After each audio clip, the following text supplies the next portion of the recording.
তপস্যার ফল দিয়ে আমি তোকে রক্ষা করব বাবা। আজকে রাত 12টায় তুই একা একা আসবি আমার কাছে উলঙ্গ হয়ে। রাত 12টার সময় একা একা আসবি, সঙ্গে কাউকে আনবি না। খোকারে, সন্তান যত বড় হোক পিতা মাতার কাছে কিন্তু সে শিশুই থাকে।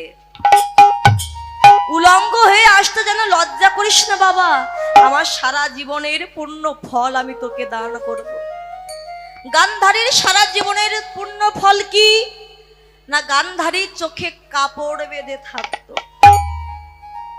এর চোখে কাপড় বেঁধে থাকতো কেন? অনেকে বলে তার স্বামী অন্ধ, এই জন্য গান্ধারীও অন্ধ হয়ে থাকতো। এটা ভুল মা। মহাজন বলেন সম্পূর্ণ ভুল। তাহলে এ জগতে যে মায়ের স্বামী খোড়া, চলতে পারে না, সে মা কি চলবে না? সেও খুঁড়িয়ে খুঁড়িয়ে চলবে। যে